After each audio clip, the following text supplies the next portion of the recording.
मिर्जापुर नजदीक काशीखेड़ी गांव में समस्त मातृशक्तियों के तत्वाधान में चल रही 7 दिवसीय संगीतमय श्रीमद् भागवत कथा के चौथे दिन रविवार को कथा प्रसंग में भगवान श्री कृष्ण का जन्मोत्सव बड़ी धूमधाम से मनाया गया। इस दौरान पंडाल में मौजूद श्रद्धालुजन महिला पुरुषों ने श्रद्धा भक्ति के साथ भजनों पर नाचते झूमते हुए आतिशबाजी व रंग गुलाल एवं पुष्प वर्षा कर बाल कृष्ण का जन्मोत्सव मनाया। इस दौरान व्यासपीठ से कथा रसपान कराते हुए पंडित सुरेश बिहारी नागर ने समुद्र मंथन, देवताओं और दानवों द्वारा अमृत प्राप्ति की कथा, भगवान शंकर द्वारा विषपान कर सृष्टि की रक्षा करना आदि प्रसंग सुनाए। वहीं कृष्ण जन्म प्रसंग में कंस के अत्याचारों से मुक्ति दिलाने के लिए भगवान के अवतार लीला का सुंदर वर्णन किया। इस दौरान श्री बिहारी जी ने घरों में अनजाने में प्रतिदिन होने वाली 4 प्रकार के सूक्ष्म जीवों की हत्या के पाप से बचने, मुक्त होने के उपाय निदान भी व्यासपीठ से बताया गया। इस मौके पर कथा पंडाल में बड़ी संख्या में मौजूद महिला पुरुषों ने श्रद्धा भक्ति के साथ कथा श्रवण कर धर्म लाभ लिया।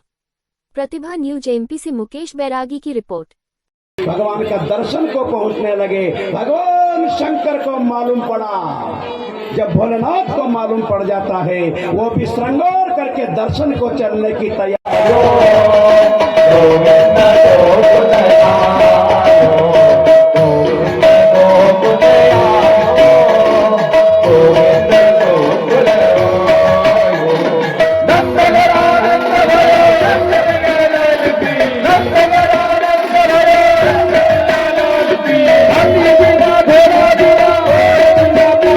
करते हैं। कौन कौन सी?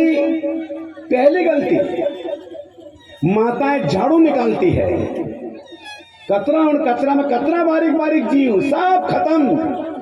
अपन रोज उन निरपराध जीवों को मार रहे हैं। उस अपराध से बचने के लिए आपने क्या किया? कुछ भी नहीं। दूसरा, पंडेरी पर माताएं जब जल इधर से इधर बदलती है, बारीक बारीक जल के जीव सब खत्म। तेरे उन निर्जीवों के मोक्ष के लिए संध्या के समय में दरवाजे पर प्रतिदिन एक दीपक लगाना प्रारंभ कर दीजिए। दीपक रोज संध्या को उनके लिए।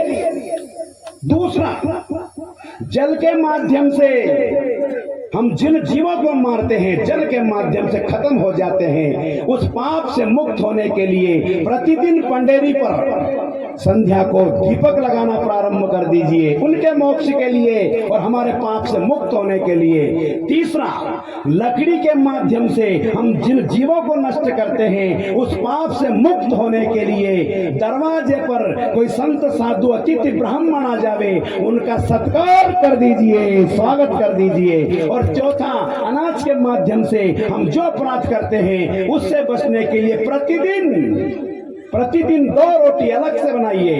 एक रोटी तो गाय को देना ही है और एक रोटी जो प्रतिदिन अपने दरवाजे पर पूंछ हिलाता आ जाता है, उस कुत्ते के लिए भी निकालना है।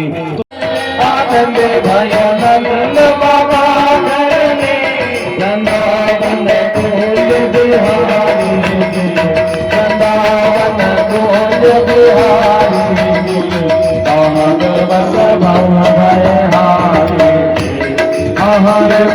रमण बिहारी